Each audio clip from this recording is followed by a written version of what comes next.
When someone creates a bridge, it is for the purpose of connecting two points. But when someone erects a barricade, it's usually for the purpose of keeping people out. Thank you for joining me as we look at Acts 17, 16 through 34. The title for our time, Creating Bridges, Not Barricades. We pick it up in verse 16.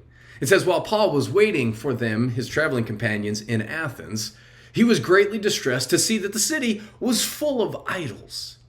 So he reasoned in the synagogue with both Jews and God-fearing Greeks, as well as in the marketplace day by day with those who happened to be there. We see Paul wanting to build bridges into the community, first of all by going to the synagogue, which was his normal custom. We talked about that yesterday, and even into the marketplace. He understands that if I'm going to connect with these people, I have to build a bridge into where they are and what they do.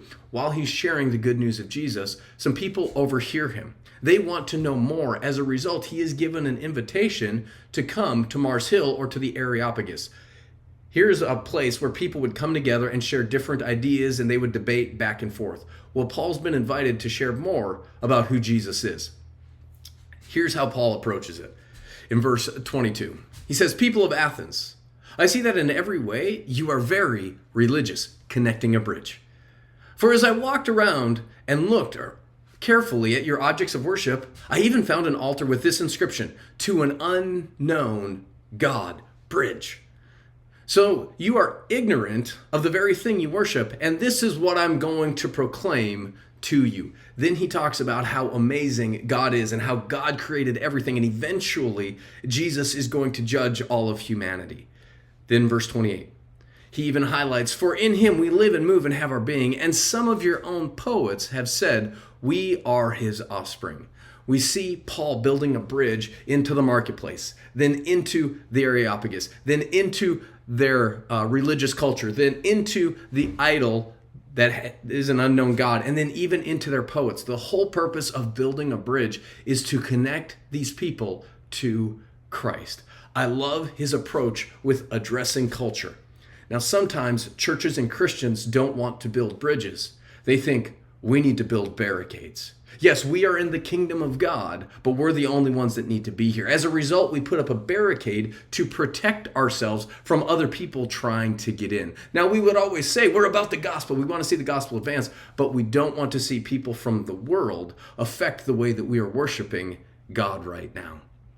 Friends, let's not be people who build barricades trying to keep the world out.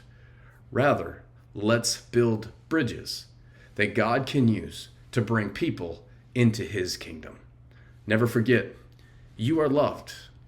God sent his son Jesus so that we could all be forgiven. And many of you have accepted that gift. But it doesn't end with you. We are loved by God so that we can turn around and share that love with others. If God built a bridge for you to enter into the kingdom of God, don't you think he wants you to be used by him to build bridges for other people to also come into the kingdom?